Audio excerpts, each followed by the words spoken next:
The medical examiner's office or the hospital or the coroner, they will not perform an autopsy for me. Is that it? Want to know the answer to the question? Stay with me as I share with you this very important information.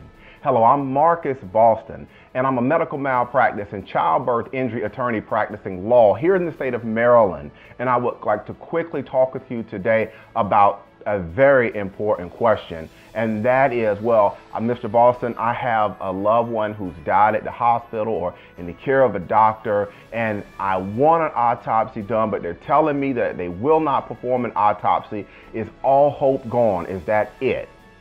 Well, before I answer your question, I want to give you a little bit of foundation as to why is an autopsy important in a Maryland death case. I shot a video a couple of weeks ago about this, and I'm going to quickly touch back on that. See, to be successful in Maryland, you have to prove 4 basic elements when we're talking about an injury case, a wrongful death case, a medical malpractice case. And those elements are duty, breach of duty, causation, and damages.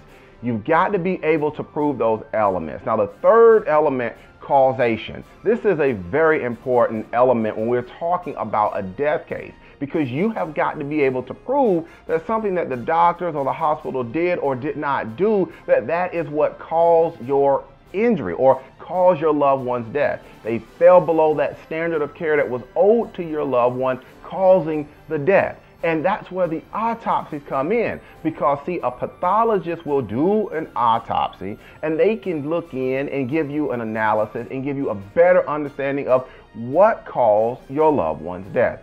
Now, in Maryland, there are some instances in which the ME's office or the chief medical examiner's office, they will not perform an autopsy. And you may be in that situation where they're saying, for example, that, well, your loved one was under the care of a doctor, or there was some other issues that were present, and they will not do the autopsy.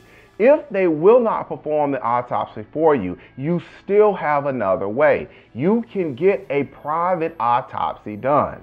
And a lot of people don't know that. They don't know that you can request or you can hire a private doctor or private pathologist to perform an autopsy for you.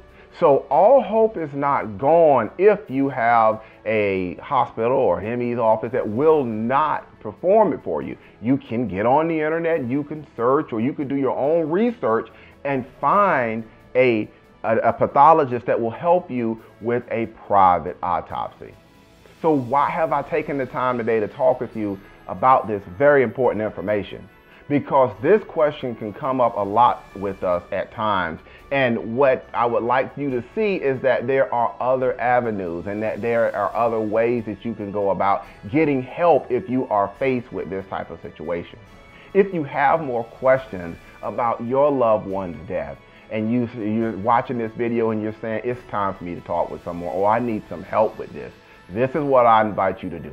Go ahead and pick up the phone and give me a call. I can be reached at 301-850-4832, or if you prefer, if you want to send me an email first, you can send me an email to medicalinjury@bostonlawllc.com.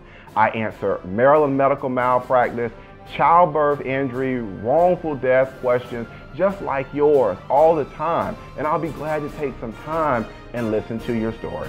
All right, that's going to be it for today's quick educational video. Again, I'm Marcus Boston, and I'm one of the medical malpractice and childbirth injury attorneys here at Boston Law Group, LLC, and we will see you next time. Take care and enjoy the rest of your day.